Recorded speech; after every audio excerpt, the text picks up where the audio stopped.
संभूतया अमृतम अश्नुते। अब इसको हम लोग साथ में भी बोल सकते हैं, संभूतिम चा विनाशम चा, हरि बोल, अनम्यूट करके बोल सकते हैं। संभूति संभूतिं च विनाशं च या तद वेदो भयम सह, यद्वेदो भयं सः विनाशेन मृत्युम तीत्रवा, विनाशेन विनाशं शम्भूत्वा संभूतया अमृतम अश्नुते। संभूत्या संभूतया अमृतम् अमृतम् अश्नुते।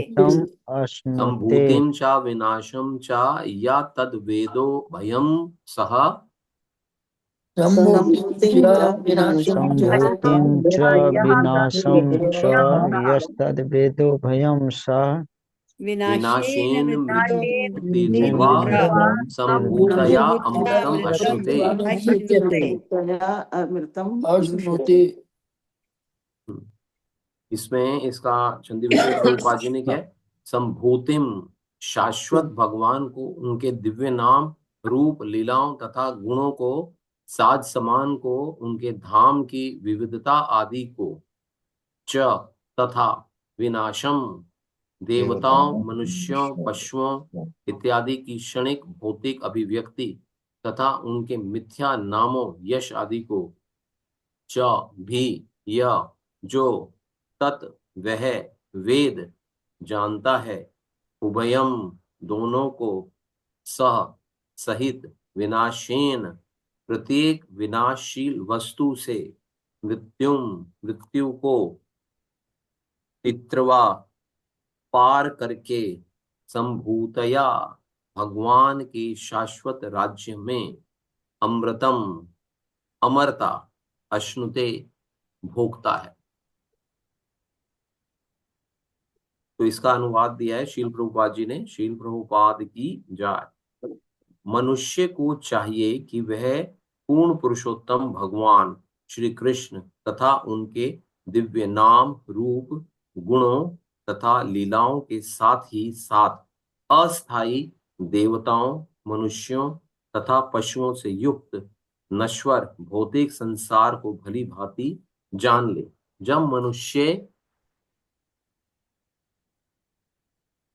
जब मनुष्य इन्हें जान लेता है तो वह मृत्यु एवं अनित्य दृश्य जगत को पार कर लेता है और भगवान के शाश्वत राज्य में आनंद तथा ज्ञान से युक्त शाश्वत जीवन भोगता है। तो यहाँ पे बेसिकली दो विषयों पर चर्चा हो रही है, एक भगवान को जानना और दूसरा अस्थाई देवता और मनुष्यों को जानना। बेसिकली जब हमारे को इस चीज की एक अंडरस्टैंडिंग हो जाती है, देन वी ट्राई टू तब हम पहुंचना चाहते हैं एक ऐसे स्थान में जहां, जो कि एक शाश्वत स्थान है ना, आध्यात्मिक और भौतिक, दोनों के विषय में जानना। अर्थात ये पता होना चाहिए कि इस जगत के अतिरिक्त भी एक जगत होता है जो शाश्वत है और जहां पे कि असली आनंद जीव को है जो प्राप्त होता है। तो ये कैसे पहुंचा जा सकता है उस शाश्वत जगत तक, ये जो यात्रा है वो किस प्रकार से पूर्ण की जा सकती है यात्रा, इसके विषय में यहाँ पे पूरी की पूरी जानकारी श्रील प्रभुपाद जी हमारे को अपने इस मंत्रा के तात्पर्य के द्वारा हमारे को देने का प्रयास कर रहे हैं। कौन पढ़ लेगा कोई फर्स्ट पैराग्राफ प्लीज? जी प्रभु जी, पढ़िए। हरे कृष्णा। जी पढ़ो माता जी। तात्पर्य श्री शील प्रभुपाद। ज्ञान की तथाकथित प्रगति के द्वारा मानव सभ्यता ने अनेक भौतिक वस्तुओं का आविष्कार किया है, जिनमें अंतरिक्ष यान तथा परमाणु शक्ति भी सम्मिलित है। फिर भी वह ऐसी स्थिति का निर्माण करने में विफल रही है जिसमें लोगों को मरना ना पड़े, फिर से जन्म ना लेना पड़े, बूढ़ा ना होना पड़े और व्याधिग्रस्त ना होना पड़े। जब भी कोई बुद्धिमान मनुष्य तथाकथित विज्ञानी के समक्ष इन कष्टों के प्रश्न को उठाता है तो वह अत्यंत चतुराई से उत्तर देता है कि भौतिक विज्ञान प्रगति कर रहा है और अंततः मनुष्य को रोग रहित बनाकर और वृद्धावस्था से छुटकारा दिलाकर अमर बनाया जा सकेगा। ऐसे उत्तर भौतिक प्रकृति के विषय में वैज्ञानिकों के निपट अज्ञान को दर्शाते हैं। भौतिक प्रकृति के अंतर्गत प्रत्येक जीव कठोर नियमों के अधीन है और उसे अस्तित्व की 6 अवस्थाओं में से गुजरना होता है, और ये हैं जन्म, वृद्धि, पालन, उपोपदान, क्षय तथा अंततो गत्वा मृत्यु। भौतिक प्रकृति के संपर्क में आने वाला कोई भी व्यक्ति इन 6 नियमों से परे नहीं रह सकता। अतएव चाहे देवता, मनुष्य, पशु या वृक्ष कोई भी हो, वह भौतिक जगत में सदा जीवित नहीं रह सकता। ठीक है माता जी, thank you. Hare Krishna. Thank you माता जी। देखिए ऐसा है, यहाँ पे जो कम्युनिकेशन हो रही है वो कम्युनिकेशन हो रही है वैज्ञानिकों के पॉइंट ऑफ व्यू से, या आज जो साइंस है उस साइंस के पॉइंट ऑफ व्यू से ये कम्युनिकेशन हो रही है। बिकॉज साइंस का हमेशा ही शास्त्रों के साथ में अगर हम देखेंगे तो हमेशा ही एक विचारधारा जो है ना वो अलग रहती है।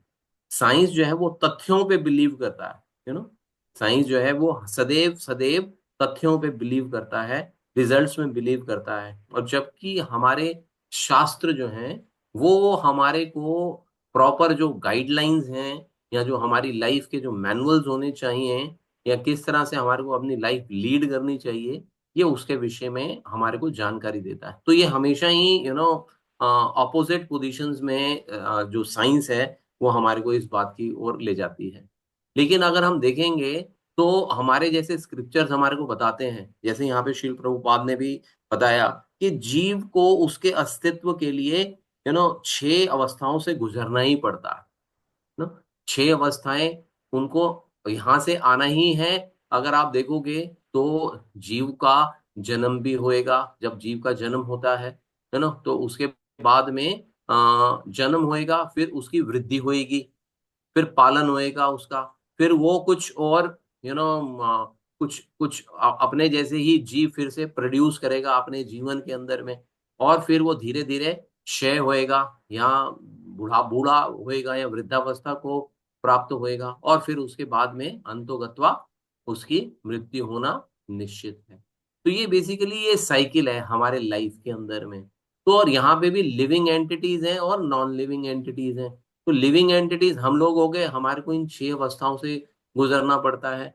और जो नॉन लिविंग वाली हैं उनमें क्या होता है कि उनका जन्म होता है, उनका क्षय होता है और फिर उनकी मृत्यु हो जाती है। उनको 3 अवस्थाओं से निकलना पड़ता है। लेकिन ऐसा कोई भी इस प्रकृति के अंदर में ऐसी कोई भी संभावना नहीं है किसी के लिए भी, चाहे वो जड़ वस्तु हो, चाहे वो लिविंग एंटिटी हो, चाहे वो नॉन लिविंग एंटिटी हो, कि वे सदा सदा के लिए यहाँ पे रह जाएगा। यहाँ पे बता रहे हैं कि साइंस ने बहुत तरक्की करी, इसको इस बात को हम लोग कहीं पे भी मना नहीं कर सकते कि हाँ जी इसके साइंस ने कोई तरक्की नहीं की है। साइंस ने बहुत आगे तक लेके गया। लेकिन हम देखते हैं जो साइंस है वो कई सदियों से लगा हुआ है इस चीज को प्रूव करने में कि हम जो है कोई जीव जो है उसको मृत्यु ना हो। लेकिन ये जो साइकिल है जन्म मृत्यु जरा व्याधि की जो साइकिल है, ये सदैव से ही थी, सदैव से और आज भी है और आगे भी रहने वाली है। इसको कहीं पे भी अगर हम देखेंगे, कोई भी वैज्ञानिक आज तक ऐसा कोई सोल्यूशन लेके नहीं आ पाया हमारे पास में कि जहाँ पे कि हम लोग ये बोले कि किसी की जब जन्म हुआ तो वो उतना ही रह जाए, वो बड़ा ही ना हो। यहाँ कोई व्यक्ति जो यंग एज में यंग हो गया हुआ है वो पूरा का हमेशा यंग ही रहे, उसको जो नेक्स्ट स्टेज है अपनी ये वो उसमें ना आ जाए, या कोई व्यक्ति बूढ़ा है वो वैसा ही रहे, वो मरे ना, ऐसा संभव नहीं है। क्योंकि ये बेसिकली क्या है कि ये साइकिल चल रही है, ये साइकिल सदैव चलती रहेगी, है ना। इसको इसको हम कभी भी रोक नहीं पाएंगे। अभी पीछे हम लोगों ने चर्चा करी थी पिछले पिछले श्लोक के अंदर में कि देव पूजा मायावाद और समाज सेवा, ये किस प्रकार से हम लोग कर सकते हैं। तो हम कैसे इसको अपने जीवन के अंदर में इसका कि साइंस वर्सेस हमारा जो शास्त्र बोल रहे हैं, उसका कॉम्बिनेशन हम लोग किस प्रकार से करें ताकि हम जो साइंस प्रगति कर रही है उसको अपने जीवन के में यूज करते हुए उसकी जो फैसिलिटीज हमारे को जो प्रोवाइड हो रही हैं उनको यूज करते हुए कैसे हम अपने जीवन के लक्ष्य को प्राप्त कर सकते हैं जो हमारे को हमारे शास्त्रों में बताया गया। तो ये जो संतुलन है, ये जो कॉम्बिनेशन है, ये हमारे को अपने शास्त्रों से अंडरस्टैंड करना पड़ेगा कि इसको हम लोग किस प्रकार से कर सकते हैं। तो जैसे साइंस बोलती है कि यहाँ पे मनुष्य ने प्रगति करी है। मनुष्य कभी भी प्रगति के बिना नहीं रह सकता क्योंकि हमारे में मनुष्य में और जानवर में हमेशा ही अंतर रहेगा। अंतर था, अंतर है और रहेगा। क्योंकि मनुष्य जो है ना वो उसके अंदर में बुद्धि दी हुई है, विवेक दिया हुआ है भगवान ने, तो वो हमेशा ही आगे की सोचता है, अपने विषय में सोचता है, दूसरों के विषय में सोचता है।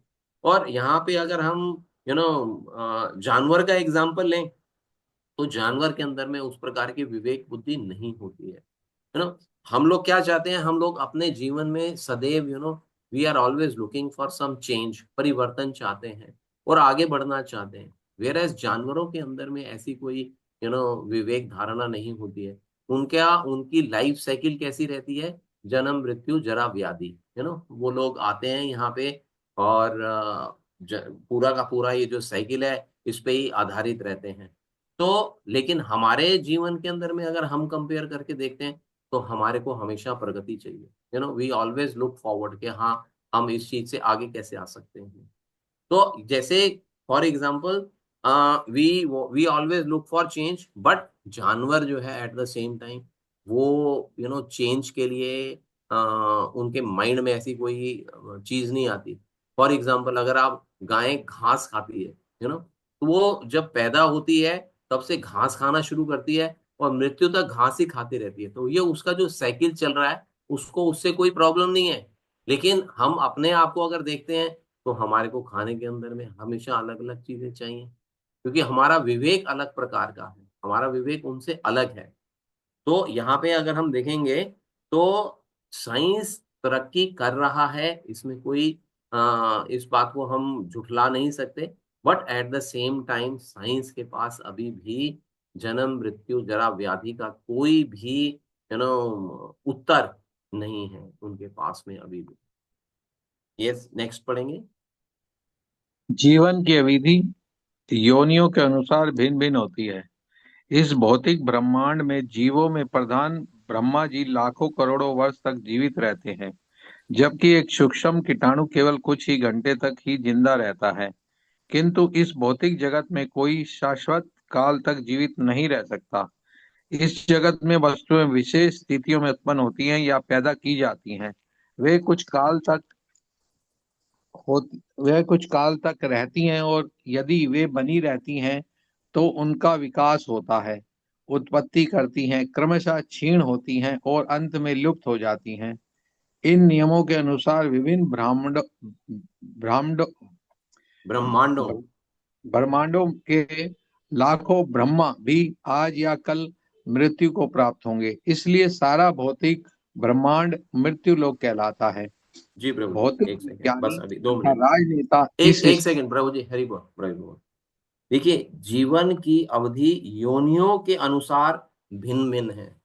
यहाँ पे बहुत जैसे बताते हैं कि 84 लाख योनियां हैं, भगवान बताते हैं, शास्त्र हमारे बताते हैं कि 84 लाख योनि है। तो 84 लाख योनियों में हर जीव की जो लाइफ स्पैन है वो अलग अलग है। ऐसा नहीं है कि सबका लाइफ स्पैन एक सा ही है। तो अब यहाँ पे अभी जैसे हम स्टडी करेंगे और देखेंगे ब्रह्मा जी की लाइफ स्पैन के विषय में भी यहाँ पे चर्चा होगी। विल सी ब्रह्मा जी का लाइफ स्पैन कैसा है और हम लोगों का लाइफ स्पैन कैसा है।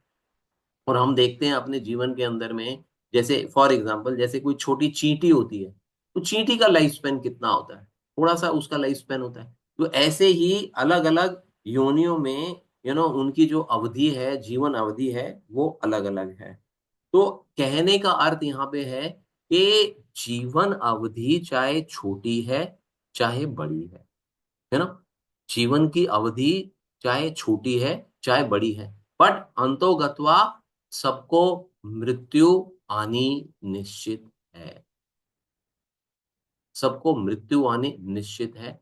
इसके आगे हम लोग अगर सोचें कि हम बहुत प्रोग्रेस कर लेंगे और इस चीज को हम कोई कंट्रोल कर लेंगे, वो संभव यहाँ पे नहीं है। तो यहाँ पे बता रहे हैं कि हर वस्तु जो है ना, क्षीण हो जाती है।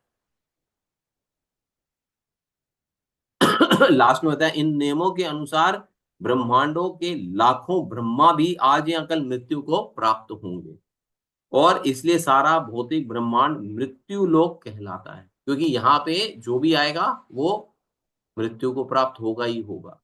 नेक्स्ट। हरे कृष्णा प्रभु जी। जी कंटिन्यू करो ब्रो। भौतिक विज्ञानी तथा राजनेता इस स्थान को मृत्यु विहीन बनाने का प्रयास कर रहे हैं, क्योंकि उन्हें मृत्यु विहीन आध्यात्मिक प्रगति का कोई ज्ञान नहीं है। यह तो उस वैदिक साहित्य के प्रति उनका अज्ञान है जो परपक्व दिव्य अनुभव के आधार पर उच्च ज्ञान से पूर्ण है। दुर्भाग्यवश आधुनिक मनुष्य वेदों, पुराणों तथा अन्य शास्त्रों से ज्ञान प्राप्त करने में रुचि नहीं रखता है। यस, साइंस जो है वो जो हमारे जो शास्त्र हैं उनको कंडेम करता है। साइंस जो है ये बेसिकली सारी चर्चा साइंस वर्सेस शास्त्रों की, स्क्रिप्चर्स की हो रही है। तो यहाँ पे जो भौतिक विज्ञानी है वो क्या बता रहे हैं कि वे इस स्थान को मृत्यु विहीन बनाने का प्रयास कर रहे हैं। वे स्थान को मृत्यु विहीन बनाने का प्रयास कर रहे हैं, जो कि कभी भी और किसी भी एंगल से संभव नहीं हो पाएगा। ऐसा कोई अभी तक ऐसा कोई नहीं हुआ, क्योंकि हम लोग अपनी पास्ट हिस्ट्री देख रहे हैं। कितने ही समय से हमारा ये जो परिवार है ये चलता चला आ रहा है, और इसके अंदर में यही साइकिल है। इसी साइकिल को हम लोगों ने भी देखा, अपनी जनरेशन में भी हम लोग इस चीज को देखते हैं। तो यहाँ पे अज्ञानता क्या है यहाँ पे बताई जा रही है। श्रील प्रभुपाद जी बता रहे हैं कि वैदिक साहित्य के प्रति जो आधुनिक जीव है उसका वैदिक साहित्य के प्रति उसका कोई झुकाव नहीं है। वैदिक साहित्य के प्रति झुकाव नहीं है, अर्थात क्या है, ये अज्ञानता है। ये हमारी अज्ञानता है कि हम क्या, किस बात की अज्ञानता है कि हम वेदों, पुराणों और अन्य शास्त्रों से ज्ञान प्राप्त करने में रुचि नहीं रखते। यस, नेक्स्ट पढ़ेंगे। हरे कृष्णा। जी। विष्णु पुराण 6.7.61 से हमें निम्नलिखित जानकारी मिलती है। विष्णु शक्ति परा प्रोक्ता क्षेत्र आख्या तथा परा अविद्या कर्म संज्ञान्या तृतीय शक्ति ऋष्यते। पूर्ण पुरुषोत्तम भगवान विष्णु की विभिन्न शक्तियां हैं। ये परा उत्तम तथा अपराहीन कहलाती हैं। जीव पराशक्ति में आते हैं। भौतिक शक्ति जिससे हम अभी फंसे हुए हैं वह अपराशक्ति है। इस शक्ति से भौतिक सृष्टि संभव होती है। यह शक्ति जीव को अविद्या से आच्छादित कर लेती है और उन्हें सकाम कर्म करने के लिए प्रेरित करती है। फिर भी भगवान की उत्तम शक्ति का एक और भाग भी है जो इस भौतिक अपराशक्ति तथा जीवों से भिन्न है। इस उत्कृष्ट शक्ति से भगवान का शाश्वत या अमर धाम बना है। इसकी पुष्टि भगवत गीता 8.20 में हुई है। परस्तस्मातु भावोऽन्यो व्यक्तो व्यक्तात् सनातनः यः स सर्वेषु भूतेषु नश्यत्सु न विनश्यति। सारे भौतिक लोक, ऊर्ध्व, निम्न तथा मध्यलोक, जिनमें सूर्य, चंद्र तथा शुक्र सम्मिलित हैं, ब्रह्मांड भर में बिखरे हुए हैं। ये सारे लोक ब्रह्मा के जीवन काल तक ही रहते हैं, लेकिन कुछ निम्न लोक तो ब्रह्मा के एक दिन की समाप्ति पर ही नष्ट हो जाते हैं और ब्रह्मा के दूसरे दिन उनकी पुनः संरचना की जाती है। ऊर्ध्व लोकों में समय की गणना भिन्न रीति से होती है। अनेक उच्चतर लोकों से हमारा एक वर्ष उनके एक दिन तथा एक रात्रि अर्थात 24 घंटे के बराबर होता है। इन लोकों की काल माप के अनुसार पृथ्वी के चारों युग सत्य, त्रेता, द्वापर तथा कलयुग उनके केवल 12,000 वर्ष तक रहते हैं। यदि इस काल को 1,000 से गुना किया जाए तो यह ब्रह्मा के एक दिन के तुल्य होगा, और ब्रह्मा की एक रात भी इतनी ही होती है। ऐसे दिन रात मिलाकर मास तथा वर्ष की सृष्टि करते हैं, और ब्रह्मा ऐसे 100 वर्षों तक जीवित रहते हैं। ब्रह्मा के जीवन का अंत होने पर संपूर्ण भौतिक सृष्टि विनष्ट हो जाती है। थैंक यू प्रभु। अब हरे यहाँ कृष्णा। पे जो काल चक्र है, जो काल चक्र है, यहाँ पे उसके विषय में श्रील प्रभुपाद जी हमारे को बता रहे हैं कि विष्णु पुराण से यहाँ पे रेफरेंस दिया है उन्होंने। 6.7.61 का विष्णु पुराण का एक रेफरेंस दिया है कि जहाँ पे हमारे को बताया गया है कि जो ये जो सृष्टि है, जो भगवान की विभिन्न शक्तियों से इसका क्रिएशन जो होती है, भगवान की शक्तियों से इसकी क्रिएशन होती है। और ये दो प्रकार की शक्तियां बताई गई हैं। एक उत्तम शक्ति है जिसको कि हम पराशक्ति बोलते हैं, और दूसरी शक्ति जो है वो हीन शक्ति है या निम्न शक्ति है, जिसको कि हम लोग अपरा शक्ति जो है हम बोलते हैं। तो इसको बोलेंगे इंफीरियर एनर्जी और सुपीरियर स्पिरिचुअल एनर्जी, तो जो ये इंफीरियर एनर्जी है ये कहाँ से बनती है? ये हमारे पंच तत्वों से बनती है, पृथ्वी, जल, अग्नि, वायु और आकाश के साथ में। और इसके साथ में जो सूक्ष्म तत्व हैं वो कौन कौन से आते हैं? वो मन, बुद्धि और अहंकार है। और जो आध्यात्मिक एनर्जी है या पराशक्ति, जिसको यहाँ पे बताया जा रहा है कि पराशक्ति है, ये सतचित आनंद से विभूषित होती है। तो इसका आधार क्या रहता है? जैसे पृथ्वी जल, जैसे यहाँ पे रहता है पृथ्वी, जल, अग्नि, आकाश, वहां पे रहता है सतचित आनंद। उसका आधार जो है वो सतचित आनंद रहता है। ये जो जीवन है एक्चुअली हमारे को दूसरी दुनिया में अर्थात आध्यात्मिक जगत में ले जाने के लिए है। ये हमारे को इस बात को समझना चाहिए कि ये वाला जो जीवन है ये यहाँ पे जब हम आते हैं तो बेसिकली हम आध्यात्मिक जगत में जाने के लिए यहाँ पे आते हैं। जब हमारे को यह जब यह समझना शुरू कर देते हैं कि या जीवन या समय, है ना, ये हमारे को कितनी दूर ले जा रहा है, जीव को कितनी जल्दी जो है वो बीतता चला जा रहा है ना, तो वहां पे हमारे को उस स्पीड को कैसे हम लोग कंट्रोल कर सकते हैं, ये हमारे को एक अंडरस्टैंडिंग जो है ना, वो हमारे को अपने गुरु, साधु, शास्त्र के माध्यम से हमारे को प्राप्त करनी पड़ेगी। क्योंकि जो हमारे को अवधि मिलती है वो बहुत ही एक हमारे जीवन के अंदर में एक बहुत ही लिमिटेड सी अवधि हमारे को प्राप्त होती है।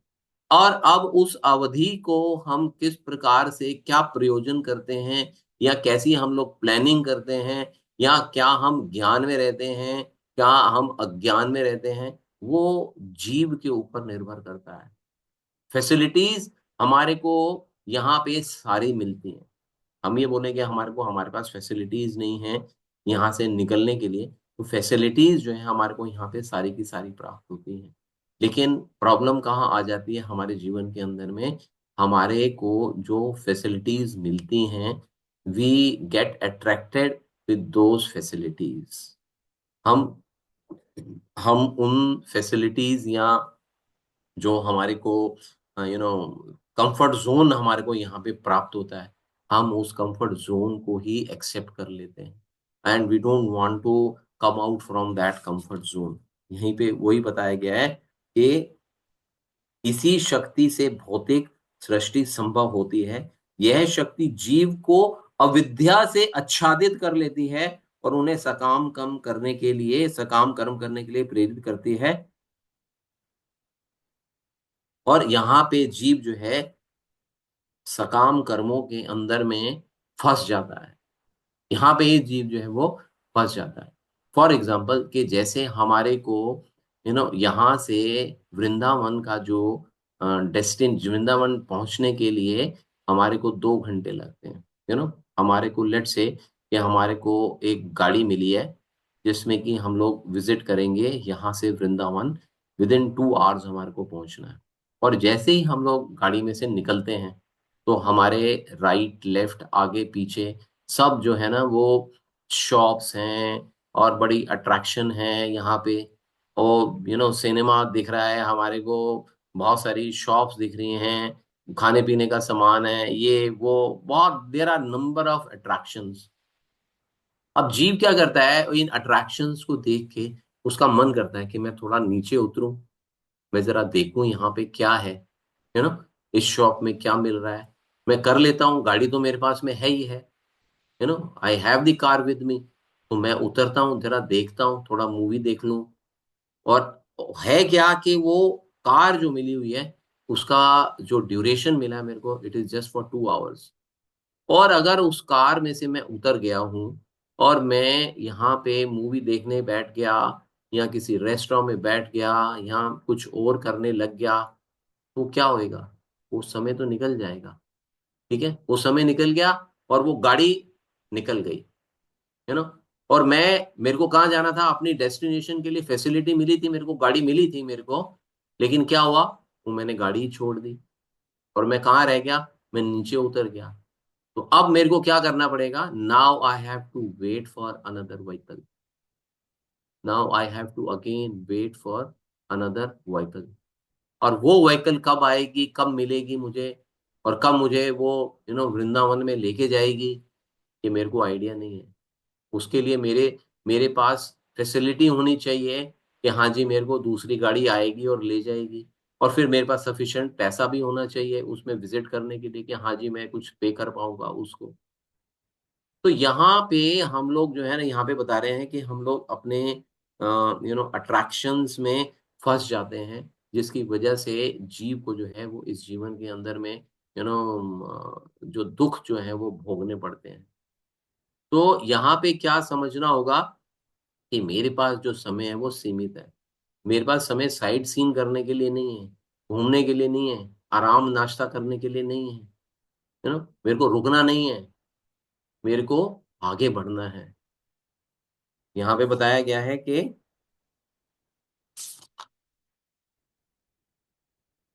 यहाँ पे इसीलिए यहाँ पे ना इस काल चक्र की यहाँ पे भी बताया गया कि ये ब्रह्मा जी का जो लोक आता है ना, ये किस प्रकार से कार्य करता है। तो इसको और आगे पढ़ते हैं नेक्स्ट, फिर आपको एक स्लाइड और दिखाते हैं ब्रह्मा जी की। यस, नेक्स्ट पढ़िएगा प्लीज। ये जीव जो सूर्य तथा वे जीव जो सूर्य तथा चंद्रमा जैसे उच्च लोकों में निवास करते हैं, तथा वे जो मृत्यु लोक में, जिसमें वह पृथ्वी तथा नीचे के अनेक ग्रह सम्मिलित हैं, निवास करते हैं, सभी ब्रह्मा की रात्रि के समय प्रलय के जल में डूब जाते हैं। इस काल में कोई भी जीव या योनि प्रकटावस्था में नहीं रहते, यद्यपि आध्यात्मिक दृष्टि से ये बने रहते हैं। यह अप्रकट अवस्था अव्यक्त कहलाती है। पुनः जब ब्रह्मा की आयु के अंत में सारा ब्रह्मांड नष्ट हो जाता है, तो वह तो एक अन्य अव्यक्त अवस्था आती है। किंतु इन दो अव्यक्त अवस्थाओं से परे एक और अव्यक्त अवस्था है, आध्यात्मिक आकाश या प्रकृति। इस आकाश में अनेक आध्यात्मिक लोक हैं और वे उस समय भी शाश्वत रूप से बने रहते हैं जब इस भौतिक ब्रह्मांड के सारे लोग ब्रह्मा के जीवन की समाप्ति पर नष्ट हो जाते हैं। भौतिक ब्रह्मांड अनेक हैं और इसमें से प्रत्येक ब्रह्मांड एक ब्रह्मा के अधिकार में होता है, और यह पूरा दृश्य जगत जो अनेक ब्रह्मांडों के अनेक ब्रह्माओं के अधिकार में है, वह परमेश्वर की मात्र 1/4 शक्ति का प्रदर्शन है। एक पाद विभूति, यह अपरा अर्थात निकृष्ट शक्ति है, ब्रह्मा के अधिकार क्षेत्र के परे है। आध्यात्मिक प्रकृति जो त्रिपाद विभूति कहलाती है, और यह भगवान की शक्ति का 3/4 भाग होता है। यह परा अर्थात उत्कृष्ट प्रकृति है। थैंक यू माता जी, थैंक यू। पहले हम समझ लेते हैं कि यहाँ पे जहां हम रह रहे हैं, इसको यहाँ पे क्या बताया है, एक पाद विभूति। ये जो इतना बड़ा ब्रह्मांड जो हम देख रहे हैं, ये भगवान की टोटल शक्ति का यहाँ एक सिर्फ 1/4 पार्ट है, वन एक चौथाई हिस्सा है केवल। इतना बड़ा जो पोर्शन है, दैट इज जस्ट 1/4 पोर्शन। और 3/4 जिसको कि यहाँ पे त्रिपाद विभूति गया है, वो भगवान का लोक है। ये भी वैसे भगवान की शक्ति है, तो ये भी भगवान का ही लोक है, ये वाला भी इसको हम मना नहीं कर सकते, लेकिन ये इसको भौतिक जगत बोला जाता है, और जो भगवान का जो लोक है उसको आध्यात्मिक जगत बोला जाता है। तो ये थोड़ा सा डिफरेंस है। तो यहाँ पे बताया कि आध्यात्मिक प्रगति जो त्रिपाद विभूति कहलाती है और भगवान की शक्ति का 3/4 भाग है, यह परा अर्थात उत्कृष्ट प्रकृति है। जो ये 3/4 भाग है वो उत्कृष्ट है, उत्तम है, उच्च है, स्पिरिचुअल है, आध्यात्मिक है। और जो यहाँ पे एक पाद विभूति बताई गई है, ये स्पिरिचुअल नहीं है, ये भौतिक है। और ये उत्कृष्ट नहीं है, यहाँ पे इसको क्या बोला गया है, अपरा बोला गया है। यहाँ पे निम्न बताया गया है, यहाँ पे इंफीरियर मटेरियल एनर्जी बताया गया है इसको, यहाँ पे इस जगत को, जो कि 1/4 त्रिपाद एक पाद विभूति जिसको कि हम यहाँ पे बोल रहे हैं। ये एक चीज हो गई।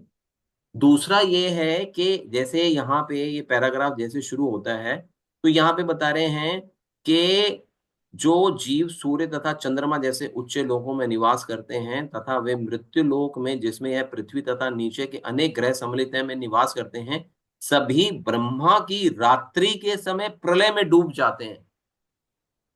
तो यहाँ पे जो प्रलय है, वो 2 प्रकार की प्रलय के विषय में यहाँ पे चर्चा की गई है। जो चर्चा है यहाँ पे प्रलय के विषय में, 2 प्रकार की प्रलयों के विषय में चर्चा है। पहली कौन सी है? पहली है कि सभी ब्रह्मा की रात्रि के समय प्रलय के जल में डूब जाते हैं। इस काल में कोई भी जीव या योनि प्रकटावस्था में नहीं रहते। जब भी प्रलय होता है, जब भी रात होती है, ब्रह्मा जी की जब रात्रि होती है, तो प्रलय आती है यहाँ पे, और उस प्रलय के अंदर में कोई भी जीव प्रकटावस्था में नहीं रहता। यद्यपि आध्यात्मिक दृष्टि से बने रहते हैं, जबकि हम आध्यात्मिक दृष्टि से बने रहते हैं। जो जीव आत्मा जिसको कि हम लोग बोलते हैं ना, जीव आत्मा की तो मृत्यु होती नहीं है। तो चाहे प्रकृति होएगी, प्रकृति नहीं होएगी, जीव आत्मा तो रहेगी। तो जीव आत्मा ऐसे में कहाँ रहती है जब प्रलय आ जाती है ना? जब प्रलय आ जाती है तो कहाँ रहती है? तो बता रहे हैं कि आध्यात्मिक दृष्टि से सभी बने रहते हैं, यह अप्रकट अवस्था अव्यक्त कहलाती है। तो यहाँ पे अभी इसको और मैं क्लैरिफाई करता हूं। 2 प्रकार से जीव जो है ना, वो अप्रकट अवस्था में चला जाता है। एक, जब जब ब्रह्मा जी की जब रात्रि होती है, तो ब्रह्मा जी में लीन हो जाते हैं सारे के सारे जीव उस समय, तो वो अप्रकट अवस्था में हो जाते हैं। और फिर क्या है कि जब ब्रह्मा की आयु के अंत में एक एक पहला प्रलय आता है, जब ब्रह्मा जी की रात्रि होती है। दूसरा प्रलय कब आता है? जब ब्रह्मा की आयु समाप्त होती है, तो सारा ब्रह्मांड नष्ट हो जाता है। तो एक अन्य अव्यक्त अवस्था आती है। किंतु इन 2 अव्यक्त अवस्थाओं से परे एक और अवस्था है। अब तीसरी अवस्था के विषय में चर्चा हो रही है यहाँ पे, जो कि हमारे लिए इंपॉर्टेंट, जीव आत्मा के लिए जो कि इंपॉर्टेंट है। अब यहाँ पे क्या बता रहे हैं? वो तीसरी तीसरी अव्यक्त अवस्था क्या है? आध्यात्मिक आकाश या प्रकृति। देखिए, आप एक चीज सोचिए कि ये ब्रह्मांड है, ये ब्रह्मांड है। इस ब्रह्मांड में जीव जो है, जन्म मृत्यु जरा व्याधि, वो पूरा का पूरा जो चक्र है, जो साइकिल है, वो यहाँ पे चलती रहती है। देखिए, इसको जो हम यहाँ पे जो रहते हैं ना, this is a kind of cyclic process, जिसको कि हम लोग इसको बोल सकते हैं कि यहाँ पे हमारे लिए चॉइस है कि हम यहाँ पे, यहाँ से हम लोग ऊपर की तरफ जा सकते हैं। इस लोक से हम लोग निकल के ऊपर की तरफ जा सकते हैं। हमारे पास चॉइस है कि हम आध्यात्मिक जगत की तरफ यहाँ चले। लेकिन हम लोग क्या करते हैं? हम लोग ये जो साइकिल बनी हुई है हमारी, हम इसी साइकिल में ही घूमते रह जाते हैं। जन्म मृत्यु जरा व्याधि, जन्म मतलब हम लोग आते हैं यहाँ पे घूमते हैं, यहीं पे घूमते हैं, यहाँ पे हम ऊपर निकलने का प्रयास नहीं करते बेसिकली, है ना, ऊपर निकलने का प्रयास नहीं करते। तो यहाँ पे ही अप्रकट होते हैं, प्रकट होते हैं, अप्रकट होते हैं, प्रकट होते हैं, यहीं पे ही हम लोग घूमते रहते हैं, हम लोग यहाँ पे नहीं पहुंच पाते। तो यहाँ पे बेसिकली तीसरा बता रहे हैं कि तीसरी अवस्था क्या है कि आध्यात्मिक लोक की तरफ चले जाएं हम लोग यहाँ से यहाँ पे आ जाएं, then our life is successful and this is the goal of our life, this is the goal of our life.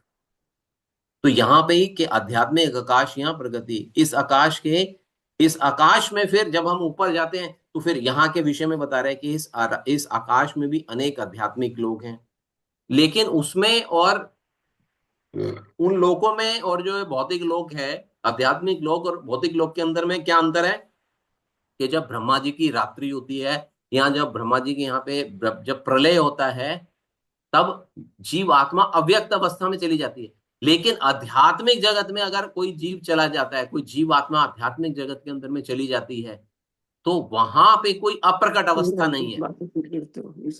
वहां पे जो एडवांटेज है, वहां पे कोई अप्रकट अवस्था नहीं है, वहां पे ना तो जन्म मृत्यु जरा व्याधि है, कुछ भी नहीं है। वहां पे क्या है, वहां पे सतचित आनंद है ना, वहां पे क्या है, सतचित आनंद है। उस वहां तक हमारे को पहुंचना है, वो यात्रा हमारे को पूर्ण करनी है। तो यहाँ पे थोड़ा सा प्रयास किया है आप लोगों को एक्सप्लेनेशन करने के पॉइंट ऑफ व्यू से कि जो ब्रह्मा जी का जो लाइफ स्पैन है वो यहाँ पे बताया गया है। यहाँ पे बार बार चर्चा हो रही है ब्रह्मा जी के और टाइम के विषय में भी यहाँ पे चर्चा हो रही है। तो ब्रह्मा जी का लाइफ स्पैन क्या है, इसको थोड़ा सा समझने का प्रयास करते हैं, ठीक है।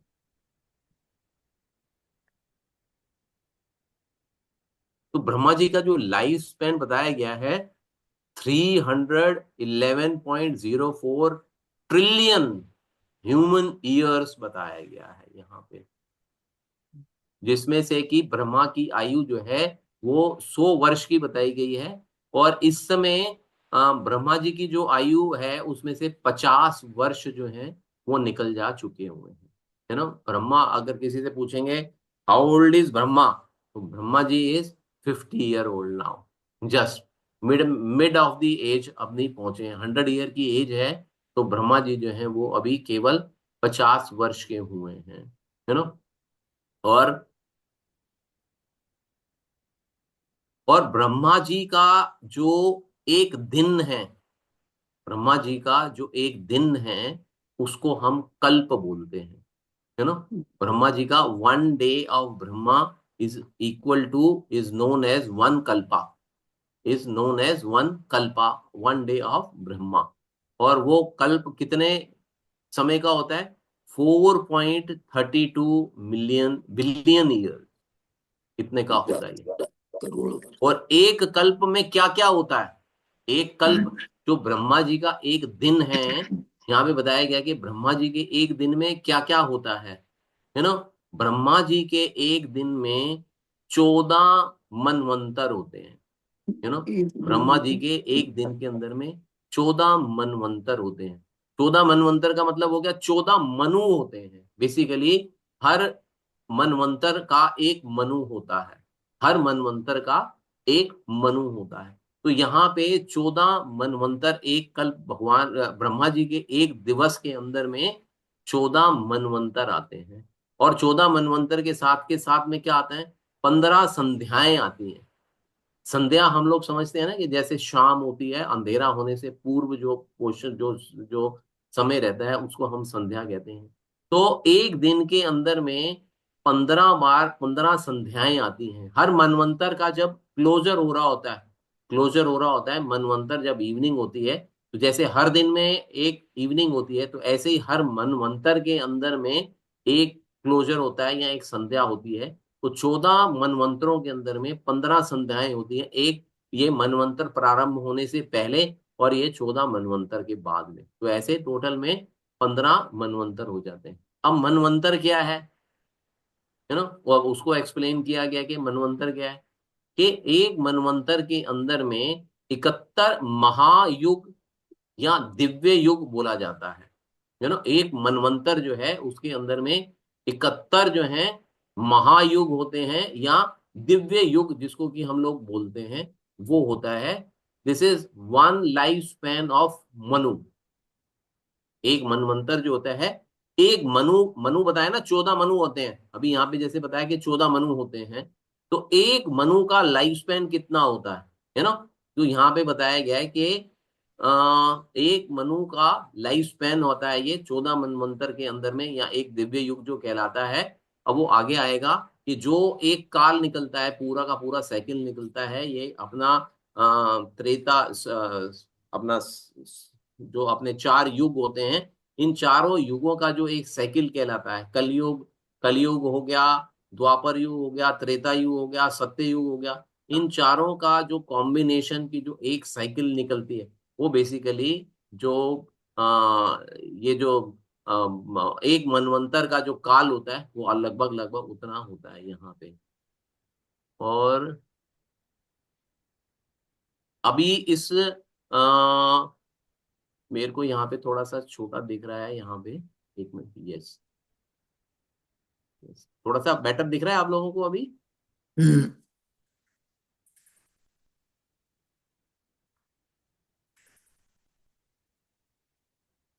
यहाँ पे लिखा हुआ manvantara is time duration of one Manu. Manvantara is equal to 71 mahayuga और divya yuga, one life span of Manu. तो मनु का यहाँ पे, एक मनु का जो लाइफ स्पैन यहाँ पे है वो 306.72 मिलियन ईयर्स जो है यहाँ पे बताया गया है। अब जैसे 14 मनवंतर हैं, तो 14 मनवंतर में यहां बताया गया कि as on date 6 manvantaras have already lapsed.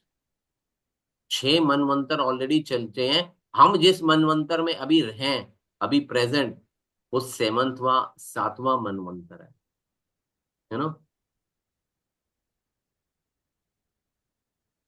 और 7वां मनवंतर है। इस 7वें मनवंतर का नाम क्या है? हरि बोल।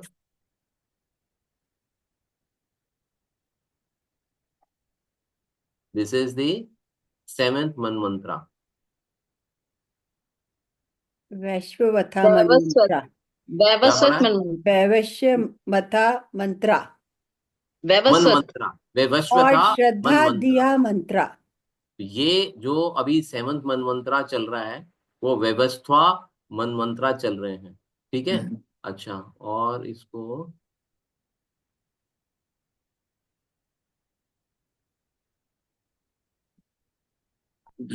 इसमें नहीं लिखा है, प्रभु जी ने लिखा हुआ है इंग्लिश में। इसके अंदर में जैसे हमने बताया, ऊपर जैसे बताया कि 71 दिव्य युग होते हैं इसके अंदर में, है ना। तो इसमें भी, इस मनवंतरा के अंदर में भी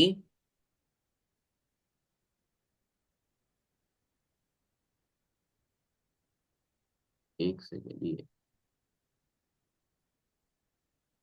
तो इसमें भी 27 महायुग जो है वो निकल चुके हुए हैं, 27 महायुग के अंदर महायुग जो है वो निकल चुके हैं।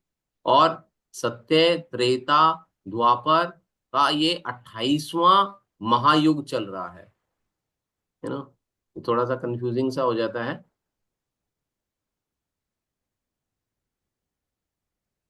और यहाँ पे दिव्य युग क्या बता रहे हैं? दिव्य युग है एक लाइफ, एक वन साइकिल ऑफ सत्यायुग, त्रेता युग, द्वापर युग एंड कली युगा।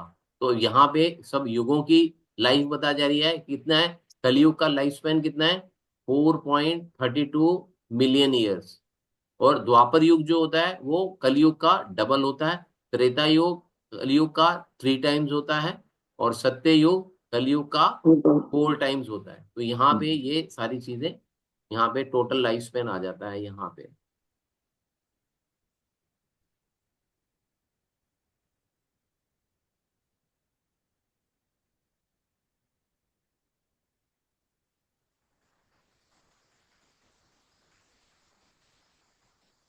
ये फिर संध्या के विषय में बताया गया है। Between two manvantara there is one Sandhya, joining period of two manvantara। अब ये है ब्रह्मा जी का लाइफ। एक दिन होता है उनका 4.32 मिलियन ह्यूमन ईयर्स, उतनी बड़ी रात होती है। एक घंटा होता है उनका 4.32 मिलियन डिवाइडेड बाई 12, 12 घंटे, तो 360 मिलियन ह्यूमन ईयर्स आ गया यहाँ पे। और उतनी ही बड़ी इनकी रात्रि होती है। एक घंटा यहाँ पे बताया है कि 4.32 billion divided by 12, 360 million human years आ गया। फिर एक मिनट उनका बताया है कि 6 मिलियन ह्यूमन ईयर्स का होता है ब्रह्मा जी का। और एक सेकंड होता है 1 लाख ह्यूमन ईयर्स। तो हम लोग इमेजिन कर सकते हैं कि जो ब्रह्मा जी का लाइफ स्पेन है वो कितना है। तो यहाँ पे बताया है कि एक साल 360 days plus 360 nights, 360 into 2 into 4.32, तो यह आ जाता है 3.11 ट्रिलियन ईयर्स आ जाता है। इतना बड़ा यहाँ पे ब्रह्मा जी का जो है वो लाइफ स्पेन रहता है।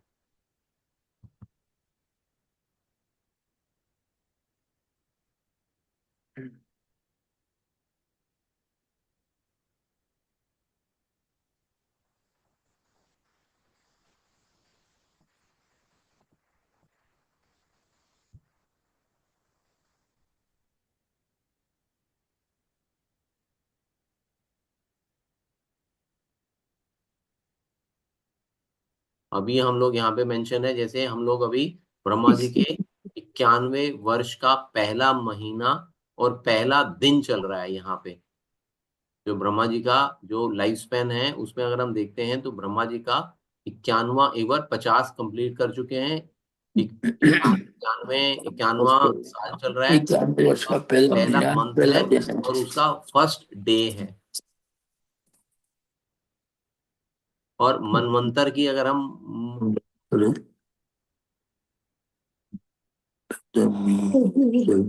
और डे अगर हम बात करते हैं तो ब्रह्मा जी का इसमें डे, फर्स्ट डे यहाँ पे बता दिया। 7th मनवंतर जो है वो हो चुके हुए हैं। 8th में हम लोग चल रहे हैं। और 28वां दिव्य युग जो है वो चल रहा है इस समय। इस समय जो जो युग चल रहा है वो 28वां चल रहा है। तो इस 28वें दिव्य युग में भगवान जो है वो प्रकट होते हैं।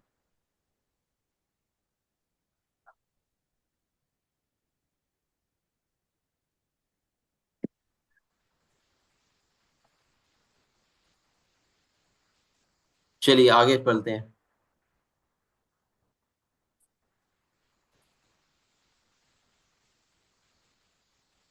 आध्यात्मिक प्रगति में कौन पढ़ेगा?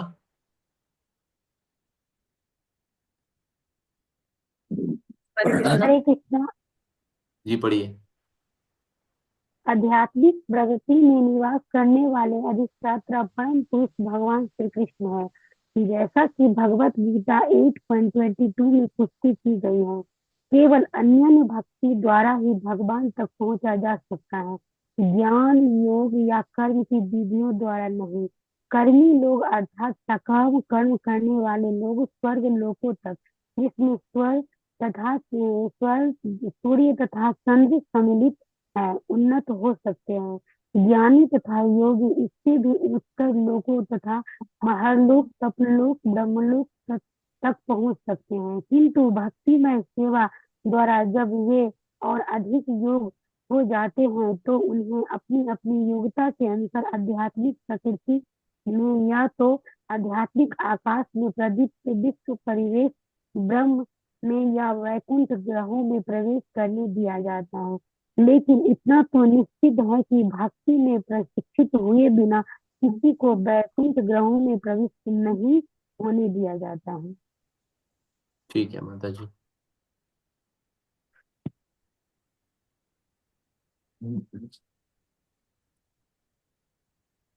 अब यहाँ पे बताया जा रहा है कि भगवान के पास पहुंचने का there are number of ways. यहाँ पे बताया जा रहा है कि ज्ञान के द्वारा, योग के द्वारा, कर्म के द्वारा, इनमें से जो सर्वश्रेष्ठ विधि है उसको बताया केवल अनन्य भक्ति द्वारा ही भगवान तक पहुंचा जा सकता है। चाहे हम अच्छे कर्म करें, योग ज्ञान प्राप्त कर लें, योग के द्वारा भगवान को समझने का प्रयास करें, ये सारी चीजें अंडरस्टैंडिंग के पॉइंट ऑफ व्यू से हो सकती हैं, लेकिन लास्ट में जो यू नो जो रहस्य है जिसको कि हम लोग बोल सकते हैं, वो रहस्य यही है कि भगवान को अनन्य भक्ति के द्वारा प्राप्त किया जा सकता है। अन्य कोई विधि जो है नहीं है जिसमें कि जीव जो है अपनी अपने आप को इस चक्र से, इस ये जो चक्र चल रहा है, इस चक्र के जन्म मृत्यु जरा व्याधि के चक्र से जो है वो बाहर निकाल सके। केवल और केवल यहाँ पे भक्ति द्वारा बताया जा रहा है कि इसको प्राप्त किया जा सकता है। जो कर्मी लोग हैं वो सकाम कर्म करने वाले स्वर्ग लोगों तक, मतलब बेसिकली क्या है कि अगर हम अच्छे कर्म करते हैं, ऐसा नहीं कि अच्छे कर्म का प्रभाव नहीं मिलेगा या उसका कोई रिजल्ट नहीं मिलेगा, वो उसमें क्या है कि हम लोग ऊंचे लोकों में चले जाएंगे, स्वर्ग लोक में चले जाएंगे, जैसे यहाँ पे बताया है कि जी आप चंद्र लोक चले जाओगे, किसी और लोक में चले जाओगे। लेकिन जीवन का अल्टीमेट गोल क्या होना चाहिए? भगवान के धाम में वापस जाना, नो भगवान के साथ एकाकार होना, भगवान के साथ में अपना संबंध स्थापित करना, और वो केवल और केवल भक्ति के द्वारा ही प्राप्त किया जा सकता है ना। तो यहाँ पे बात ये आ जाती है कि अगर मैं भक्ति कर रहा हूं तो मुझे क्या बेनिफिट मिलेगा, मैं अच्छा कर्म करूं या भक्ति करूं, उसमें क्या अंतर है? बहुत सारे लोग बोलते हैं कि हम लोग अगर हम अच्छे कर्म करते हैं, किसी का बुरा नहीं करते हैं, और किसी की सहायता करते हैं, तो क्या ये अच्छा अच्छा जीवन नहीं है क्या? है ना? क्या जरूरत पड़ी है कि हम लोग भगवान की भक्ति करें? हमारे को क्या आवश्यकता है इस चीज की? क्यों करूं मैं भगवान की भक्ति? मेरे को कोई आवश्यकता ही नहीं है। बहुत सारे लोग मिलते हैं, बोलते हैं हमारे को कोई जरूरत नहीं है, हम लोग कुछ लोग ऐसे हैं, जैसे ना हम लोग गुणों की बात करते हैं कि कुछ लोग सत्व गुण में रहते हैं, कुछ लोग तमोगुण में, रजोगुण में रहते हैं, कुछ लोग तमोगुण में रहते हैं। तो बहुत सारे लोग जो कि प्रैक्टिस करते हैं, शांत रहते हैं, उनको वातावरण ऐसा मिलता है ना, और वो सत्व गुण के अंदर में है, वे लोग सत्व गुण के अंदर में, तो सत्व गुण में आ गए हुए हैं, या सत्व गुण उनको प्राकृतिक रूप से प्राप्त हुआ है, उनका नेचर ऐसा है, या उनका लाइफस्टाइल ऐसा है कि वो सत्वगुण में, सत्वगुण की प्रधानता रहती है उनके जीवन के अंदर में। लेकिन इस बात की कोई गारंटी नहीं है सत्वगुण में रहने के बाद में भी कि वो उन लोगों को है जो भगवत धाम की प्राप्ति हो जाएगी, या भगवान के साथ में अपना संबंध स्थापित कर सकेंगे। ऐसी कोई गारंटी नहीं है सत्वगुण में रहने में भी। यू नो वो सिर्फ तभी हो सकता है, सत्वगुण एक जीव को मददगार हो सकता है आध्यात्मिक जीवन में प्रगति करने के पॉइंट ऑफ व्यू से। लेकिन अगर कोई जीव सत्व गुण तक पहुंच चुका हुआ है, या उसके कुछ सर्कमस्टांसेस ऐसे हैं कि वो सत्व गुण में है, तो इसका अर्थ कतई ये नहीं है कि उसको भगवत प्राप्ति हो ही पाएगी। वो जीव जो है अपने पुण्य कर्मों के कारण उच्च लोगों में जरूर जा सकता है, स्वर्ग लोक तक जा सकता है, लेकिन हमारे शास्त्र बताते हैं कि जो स्वर्ग लोक के अंदर में भी एक लिमिटेड टाइम के बाद में उसको दोबारा से इस मृत्यु लोक के अंदर में दोबारा से प्रविष्ट करना पड़ेगा। तो फिर कैसे समझें कि एक भक्त में और एक अभक्त के जीवन के अंदर में क्या अंतर होता है? ठीक है ना? कैसे कैसे प्रवेश कर सकते हैं भगवत धाम के अंदर में हम लोग? जैसे एग्जाम्पल, प्रभुपाद कई दफा एग्जाम्पल कोट करते हैं कि जो बिल्ली होती है ना, ये जो बिल्ली होती है, जब बिल्ली अपने बच्चे को अपने मुंह में पकड़ती है, मुंह में लेके जाती है, तो बच्चे को क्या फील होता है? खतरा लगता है उसको, या वो निडर होता है बच्चा? निडर होता है। निडर होता है ना, बच्चे को खतरा नहीं होता। अब वही बिल्ली ने अब अपने मुंह के अंदर में चूहे को पकड़ा हुआ है, अब उसका जीवन कैसे है? डर खतरे में है या बिना डर खतरे के है? डर और खतरा। खतरा है ना। तो ऐसी ही स्थिति है हमारी कि हम जब इस भौतिक जगत में हैं और हमने किसी का आश्रय नहीं लिया हुआ है, तो हमारी स्थिति कैसी हो जाएगी? तो हमारी स्थिति चूहे के जैसी हो जाएगी, यू नो। और अगर हम आश्रित हो जाते हैं और आध्यात्मिक जीवन की ओर बढ़ते हैं, अपनी अज्ञानता को छोड़ देते हैं, तो हमारी स्थिति कैसी हो जाएगी? कि जैसे बिल्ली ने अपने बच्चे को अपने मुंह के अंदर में डाला हुआ है, तो वहां पे हम लोग सुरक्षित हो जाएंगे, हम लोग जो है वहां पे सुरक्षित हो जाएंगे। अब बात करें अगर मृत्यु की। मृत्यु जो है वो शरीर के साथ में, मृत्यु जो होती है वो शरीर की होती है ना। जब तक आत्मा जो है हमारी शरीर के साथ में जुड़ी हुई है, तब तक आत्मा को मृत्यु का कोई अ, अ, जब तक आत्मा उसके साथ में जुड़ी हुई है, शरीर के साथ में जुड़ी हुई है ना, उसके साथ में उसका एक बड़ा घनिष्ठ संबंध हो जाता है। आत्मा का और शरीर का जो है ना, वो आपस के अंदर में एक बहुत ही घनिष्ठ संबंध, जिसको कि हम लोग बोलते हैं ना, वो हो जाता है ना। तो इतना गहरा संबंध होता है कि जैसे हमारे गरुड़ पुराण के अंदर में कहा गया कि जब जीव की मृत्यु होती है, तो जीव के शरीर को लगभग 40,000 बिच्छू काटते हैं। तो आप सोचो कि एक बिच्छू जब हमारे को डंक मारता है तो कितना कष्टदायक होता है। तो ऐसे जब हमारे को शरीर के साथ में जीव आत्मा को जब अलग किया जाता है, तो कैसी स्थिति हुएगी उसकी। लेकिन क्या सभी को इस प्रोसेस से गुजरना पड़ता है? क्या सभी जीवात्माओं को इस प्रोसेस से गुजरना पड़ता है? बिल्कुल। क्या सब जीवात्माओं को दोनों कष्ट सहना पड़ता है? तो ये कोई आवश्यक नहीं है कि हर जीव को इस स्थिति से गुजरना ही पड़ेगा। ऐसा ऐसा कोई अनिवार्य नहीं है कि प्रत्येक जीव को इस स्थिति से ही गुजरना पड़ेगा। डिपेंड करता है कि मैंने अपना संबंध इस शरीर के साथ में कितना गहरा करके रखा हुआ है। ये उस चीज के ऊपर निर्भर करेगा कि मैं अपने शरीर के साथ में कितना आसक्त हूं। जीव जो है अपने शरीर के साथ में, अपने संबंधियों के साथ में कितना आसक्त है, या कितना गहरा उसका संबंध है, कितनी उसके अंदर में आसक्ति उसके उस शरीर के साथ में लगी हुई है, ये उसके ऊपर डिपेंड करता है ना। तो जीव जो है वो कष्ट सहता है। तो कष्ट उसको किस कारण से मिलते हैं? एक तो अटैचमेंट की वजह से मिलते हैं, है ना। और फिर जीव जो है अपने पास्ट के लिए, अपने अतीत के बारे में दुखी रहता है, अपने अतीत के विषय में सोचता है तो वो दुख होता है, और वर्तमान में उसको पेन मिलता रहता है, और भविष्य को लेके जीव जो है हमेशा ही डरा रहता है। अगर हम अपने जीवन के अंदर में इन चीजों को देखें तो हम हमेशा डरे रहते हैं। लेकिन अब एक भक्त की अगर हम बात करते हैं, ये सामान्य जीव के विषय के अंदर में चर्चा हो गई। अगर हम अब एक भक्त के विषय में बात करते हैं, तो चूंकि भक्त जो है वो अज्ञानता से परे है ना।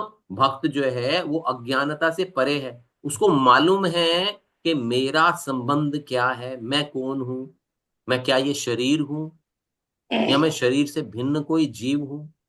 तो उसको मालूम है कि मैं शरीर नहीं हूं, मैं शरीर से क्या हूं, मैं अलग हूं।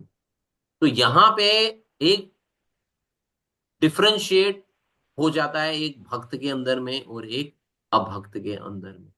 जैसे कि फॉर एग्जांपल, जैसे कोई गाड़ी है, कोई गाड़ी नई नई लेके आया है अपने शोरूम में से। जैसे ही शोरूम में से गाड़ी बाहर निकाली और उसकी गाड़ी जरा सी भी कोई टच कर देता है, तो ना ऐसे आदमी परेशान हो जाता है कि ओह, मेरी गाड़ी को क्या हो गया, यू नो। उसका कारण क्या है? Because we are very much attach, we are very very attach.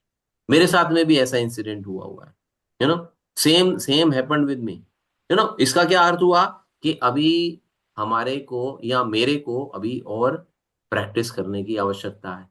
Understanding तो आ गई, लेकिन प्रैक्टिकल इम्प्लीमेंटेशन अभी नहीं हो पाया उस चीज को। अपनी अपने हमने समझ तो लिया है, मैंने समझ तो लिया उस चीज को, लेकिन मैं एक प्रैक्टिकली उस चीज को इम्प्लीमेंट नहीं कर पाया अपने जीवन के अंदर में।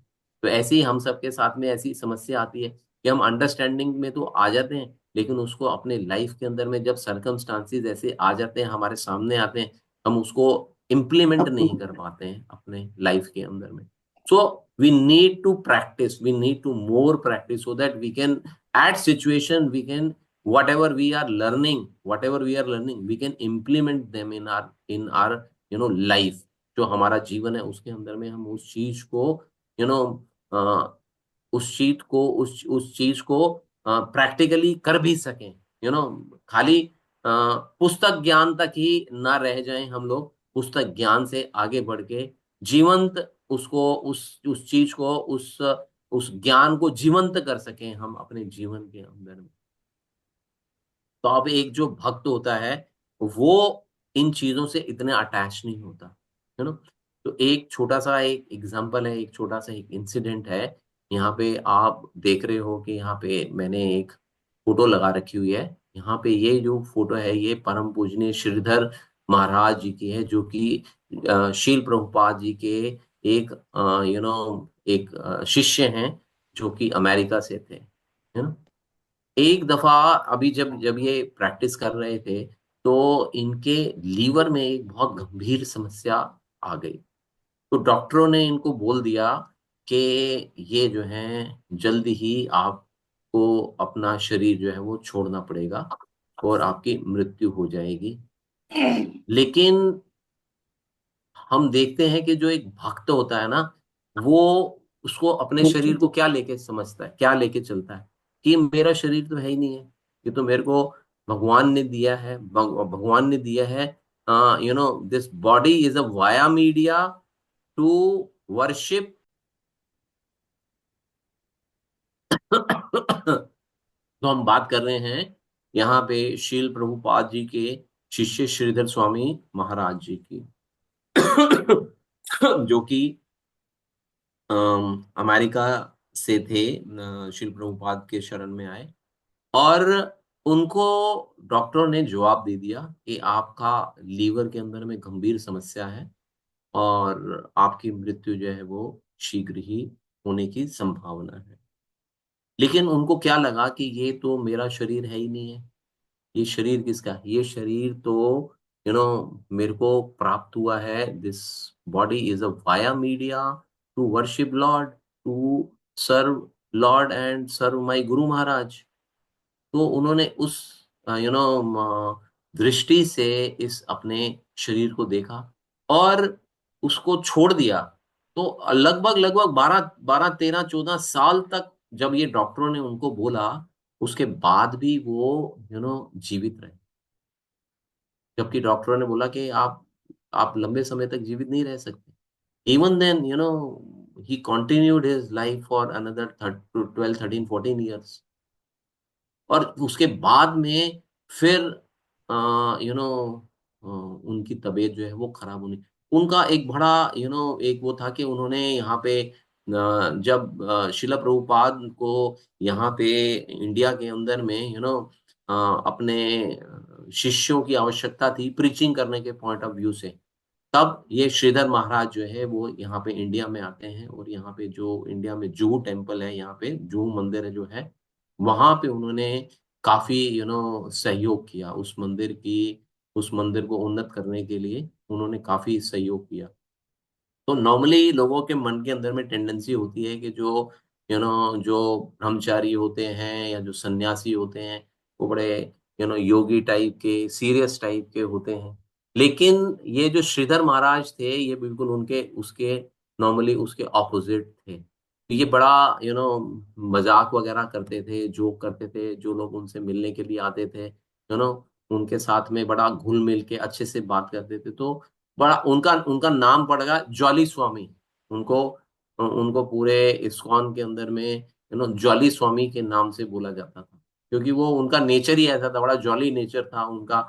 सबके साथ में हंस के मिलना, सबसे अलग तरीके से जोक करना, बात करना।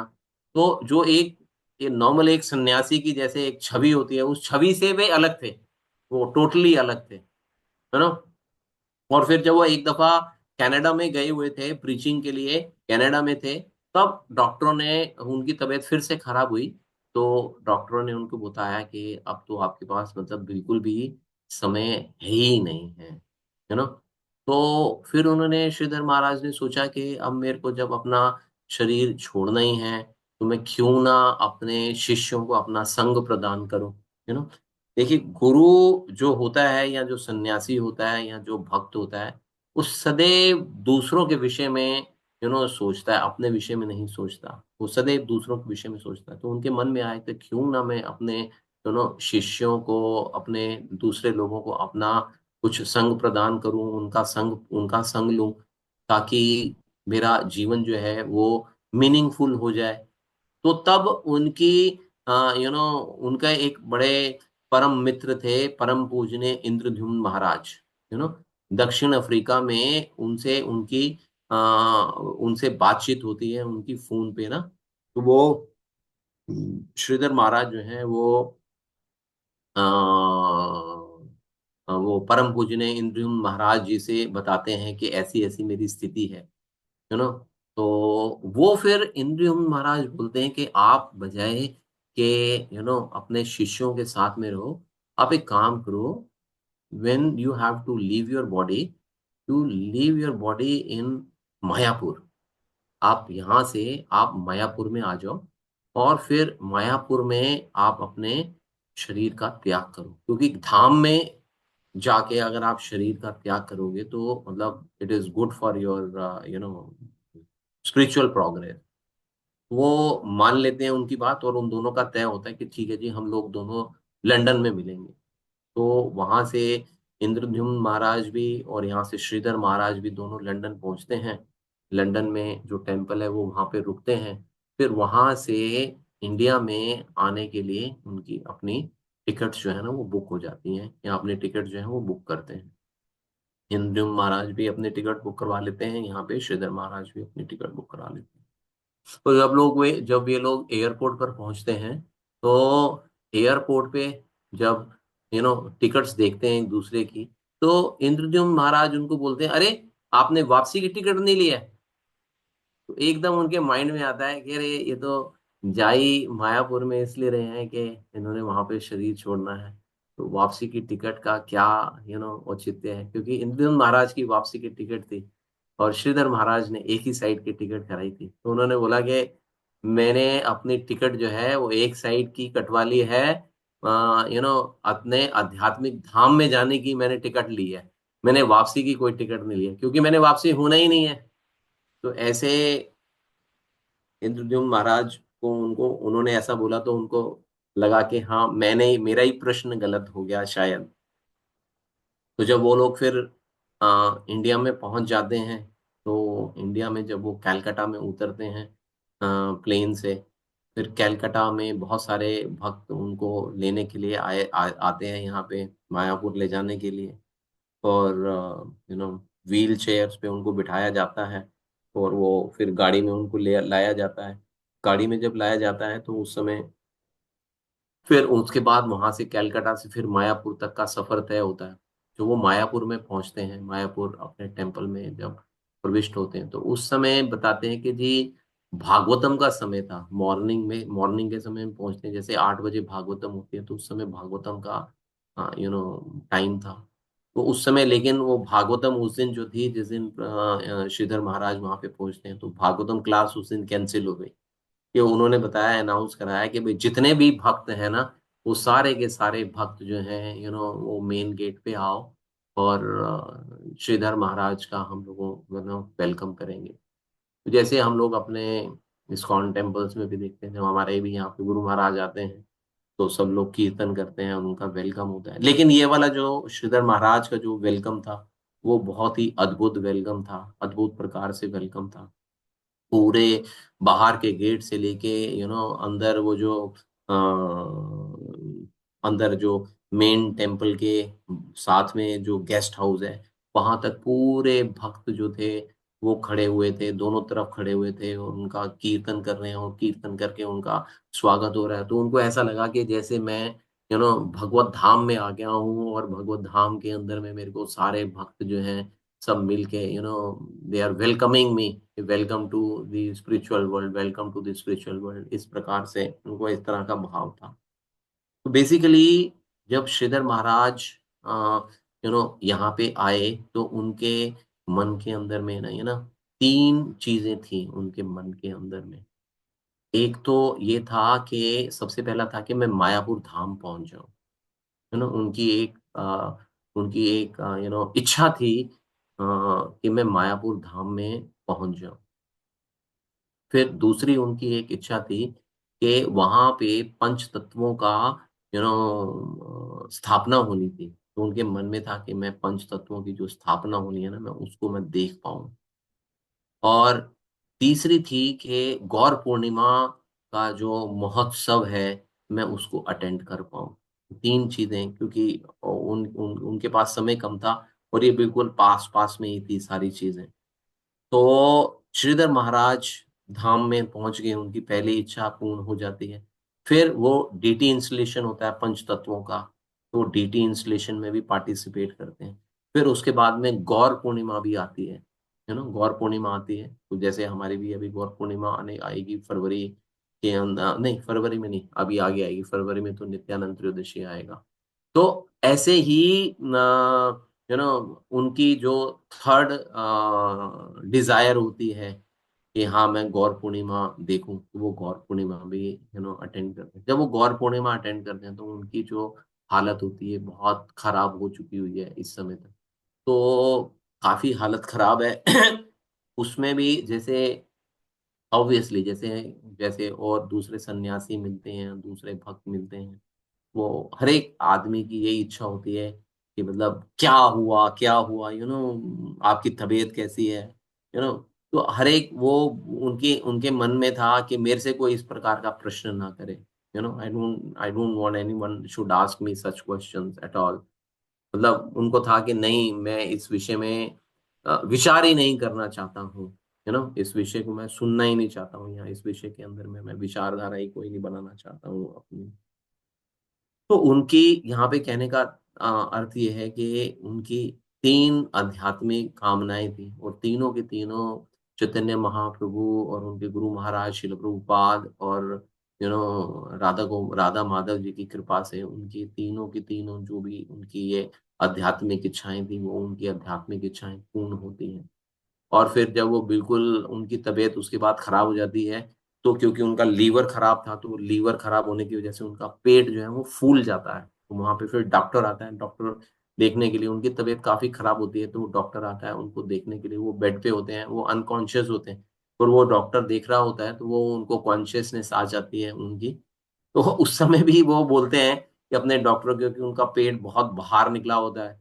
तो उसमें पूछते हैं कि दिस इज बेबी और बॉय, कि मेरे पेट में कौन है, लड़की है या लड़का है। तो उस समय भी ऐसा, मतलब आप सोच सकते हो कि ऐसी कंडीशन के अंदर में भी कोई व्यक्ति जो है वो किस प्रकार से ह्यूमर ह्यूमर अपने अंदर में क्रिएट करके लोगों को एक दुखी अवस्था से एक हास्य अवस्था के अंदर में लेके आ सकता है। तो ये फिर उसके बाद में ऑब्वियसली वो शरीर त्याग करके गोलोक धाम में प्रविष्ट करते हैं। तो इस प्रकार से हम देखते हैं कि एक भक्त का जो जीवन है और एक जो अभक्त का जीवन है, ये बिल्कुल उसी प्रकार से जैसे कि अभी हमने एग्जाम्पल दिया कि एक बिल्ली के मुंह में बच्चा है, तो वो बच्चा भक्त जो है वो वो अपने बच्चे के समान है, और बिल्ली के मुख में जो चूहा है वो एक अभक्त के समान है। तो हम, ऐसा नहीं है कि हम आध्यात्मिकता का या स्पिरिचुअलिटी के अंदर में अगर हम प्रोग्रेस करते हैं तो हमारे को कोई उसका रिजल्ट नहीं मिलता। हमने भी अपने अपने जीवन में भी मैंने कई दफा इसको एक्सपीरियंस किया है। This is my personal experience कि हमारी जो भौतिक इच्छाएं होती हैं, तो हमारी जो भी भौतिक इच्छाएं होती हैं उनको पूर्ण होने में समय लग सकता है। लेकिन जो हमारी आध्यात्मिक इच्छाएं होती हैं, भगवान उनको तुरंत पूर्ण करते हैं, तुरंत पूर्ण करते हैं। कभी आप भी इस चीज को अपनी लाइफ के अंदर में इसको अप्लाई करके देख सकते हो कि जो आपकी spiritual desires versus material desires, your spiritual desires will be fulfilled very soon as compare to your material desires. तो ये एक बहुत बड़ा अंतर रहता है एक भक्त के जीवन में और एक अभक्त के जीवन में। इसलिए बोला जाता है कि अगर हम भक्ति में आगे बढ़ रहे हैं, अपने आप को समर्पित कर देते हैं, अपने आप को शरणागत कर देते हैं, इससे बड़ा और कोई मुक्ति का स्रोत, जिसको कि हम बोलते हैं मुक्ति का पाथ, हमारे लिए नहीं हो सकता। हम इस जीवन में यहीं पे रहते हुए भी जीवन मुक्त जो है अवस्था, जो या मुक्ति जिसको बोलते हैं, वो प्राप्त कर सकते हैं इसी जीवन के अंदर में, यहीं रहते हुए, इसी लाइफ स्पैन के अंदर में भी। It's a matter of feeling, it's a matter of experience, कि हम लोग कैसे अपने जीवन को एक्सपीरियंस करें। चलिए आगे बढ़ते हैं, फटाफट टाइम हो गया हुआ है। भौतिक ग्रहों में ब्रह्मा से लेके, यस भौतिक हुए, ग्रहों हरे पढ़िए कृष्णा। प्लीज, पढ़िए पढ़िए। भौतिक ग्रहों में ब्रह्मा से लेकर चींटी तक सारे प्राणी भौतिक प्रकृति पर प्रभुत्व जमाने का प्रयास करते हैं, और यही भवरोग है। जब तक यह भवरोग रहता है तब तक प्रत्येक जीव को देह परिवर्तन की प्रक्रिया से गुजरना पड़ता है, चाहे वह मनुष्य का रूप प्राप्त करे या देवता का अथवा पशु का। उसे दो प्रलयों, ब्रह्मा की रात्रि का प्रलय तथा ब्रह्मा के जीवन के अंत का प्रलय के बीच की अव्यक्त अवस्था सहन करनी पड़ती है। यदि हम जन्म तथा मृत्यु के बारंबार के चक्र को समाप्त करना चाहते हैं तथा साथ ही साथ बुढ़ापे तथा रोग को दूर करना चाहते हैं, तो हमें आध्यात्मिक लोकों में प्रवेश करने का प्रयास करना चाहिए, जहाँ तक भगवान कृष्ण तथा उनके श्वास विस्तारों अर्थात नारायण रूपों की संगति में नित्य रह सकते हैं। भगवान कृष्ण या उनके श्वास विस्तार इन असंख्य लोकों में से प्रत्येक के अधिष्ठाता है। जिस तथ्य की पुष्टि श्रुति मंत्रों में होती है, एको वंशी सर्वगा कृष्णा ईश्वरा एको अपि सन बहुधा यो अभावाति। थैंक यू माता जी, थैंक यू। देखिए यहाँ पे शील प्रभुपाद जी ने हमारे को ना इस पैराग्राफ के अंदर में बिल्कुल क्लियर कट इंस्ट्रक्शंस दे दी। बड़ा बहुत ही मेरे मेरे बोलने का कोई वो ही नहीं रह गया कि उन्होंने बता दिया कि सारे प्राणी भौतिक प्रगति पर प्रभुत्व जमाने का प्रयास करते हैं और यही भवरोग है।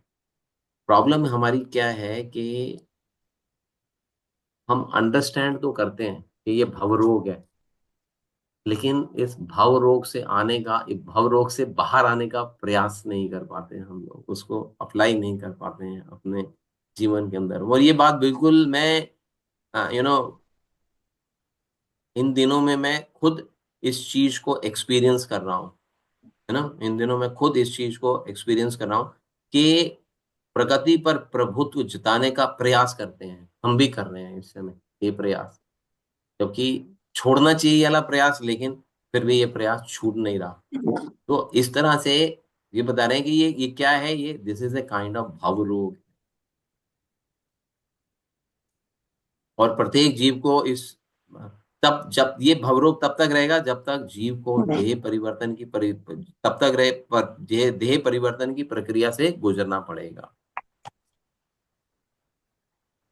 Yes next. हरे कृष्णा प्रभु जी। जी पढ़िए। मैं पढ़ सकती हूँ? हाँ हाँ बिल्कुल पढ़ सकती हूँ माता जी। जी। कृष्ण के ऊपर कोई प्रभुत्व नहीं जमा सकता है। वह बद्ध जीव है जो भौतिक प्रकृति पर प्रभुत्व जमाना चाहता है और उल्टे प्रकृति के नियमों को तथा बारंबार होने वाले जन्म मृत्यु के कष्टों को भोगता है।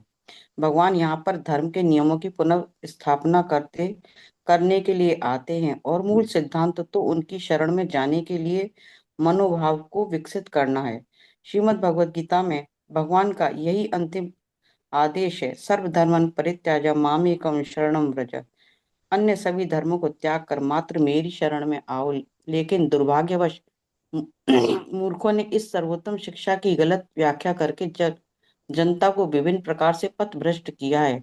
लोगों को अस्पताल खोलने के लिए तो प्रेरित किया गया है, किंतु भक्ति में सेवा द्वारा वैकुंठ जाने के लिए अपने आप को शिक्षित करने के लिए नहीं बताया गया।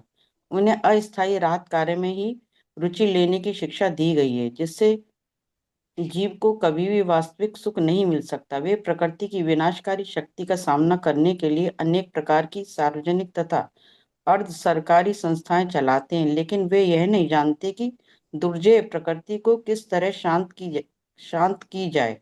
अनेक लोगों को भगवत गीता के महान पंडित के रूप में प्रचारित किया जाता है, लेकिन ये गीता के उस संदेश पर ध्यान नहीं देते जिससे भौतिक प्रकृति को शांत किया जा सकता है। शक्तिशाली प्रकृति को केवल भगवत चेतना जागृत करके ही शांत किया जा सकता है, जैसा कि भगवत गीता 7.14 में स्पष्ट रूप से इंगित किया गया है। हरे थैंक यू कृष्ण। माता जी, थैंक यू माता जी।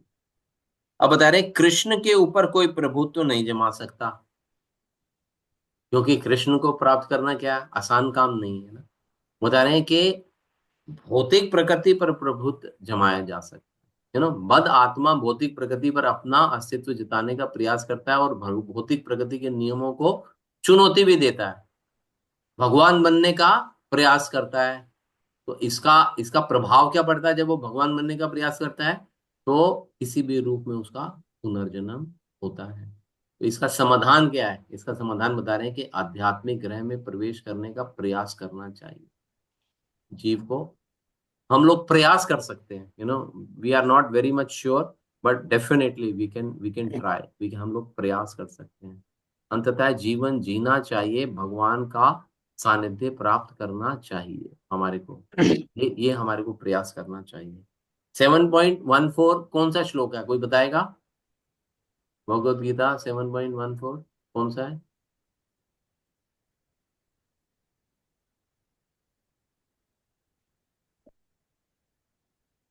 हरि बोल। भक्ति शास्त्री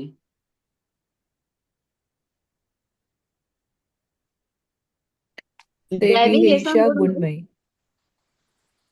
बताइए माता जी कौन बोल रहे हैं?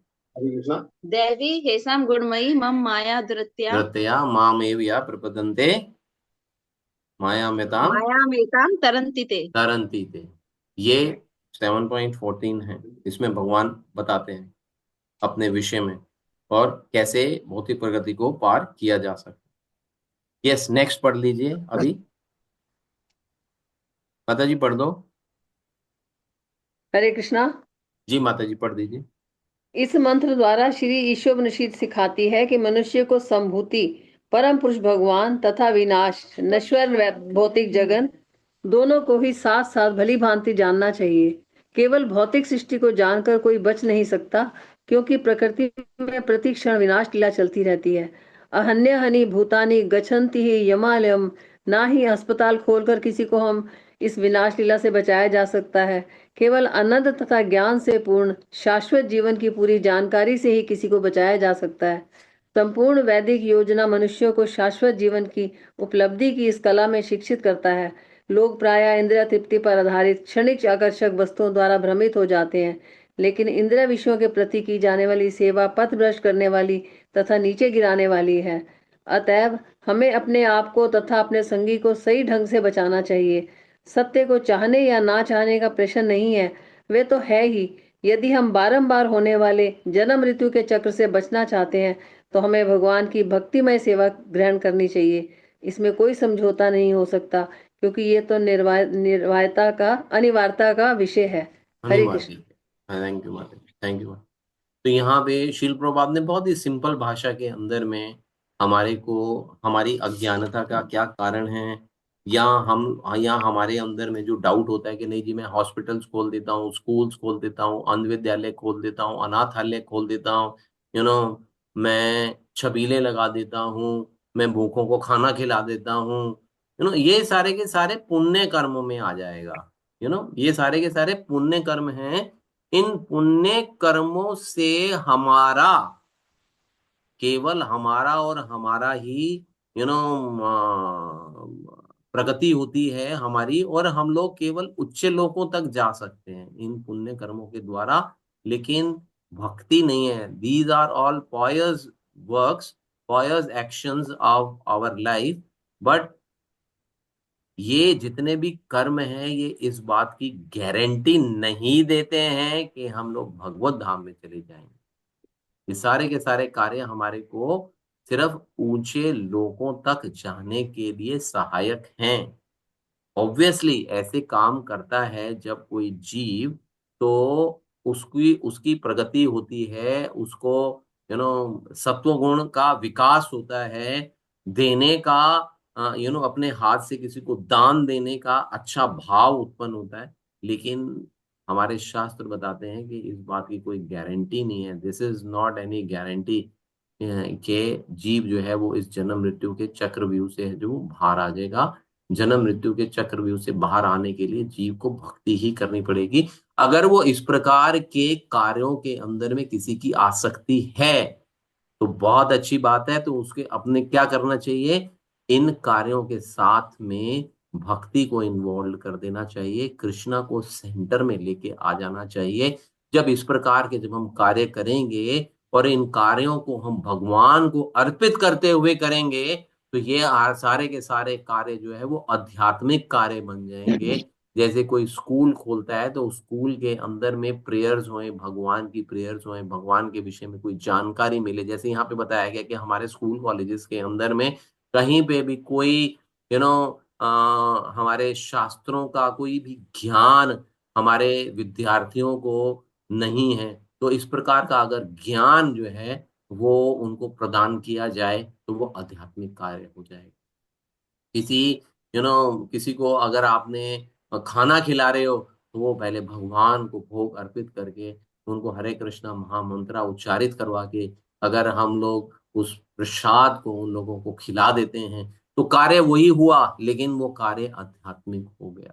तो इस प्रकार से हमारे को ये समझ डालनी होगी लोगों के बीच में कि आप कार्य कीजिए, अपने सारे के सारे कार्य कीजिए, लेकिन उनको सेंटर में भगवान को लेके आ जाएंगे तो वही कार्य जिनसे कि हमारा कर्म बंधन उत्पन्न हो रहा था, अब वो हमारे कर्म बंधन के कारण ना बन के हमारे को हमारे लिए आध्यात्मिक जगत का द्वार खोल देंगे, यही सारे के सारे। तो यही यहाँ पे व्यक्ति को क्या बता रहे हैं, संभूति भगवान के व्यक्तित्व और विनाश अस्थाई भौतिक अभिव्यक्ति, इन दोनों को एक साथ जानना चाहिए। We should understand the difference के इन दोनों में अंतर क्या है। जब हम इस अंतर को पूर्ण रूप से समझ जाएंगे तो हमारा आध्यात्मिक जगत के अंदर में प्रवेश संभव हो पाएगा, अदरवाइज संभव नहीं हो। हरे कृष्ण।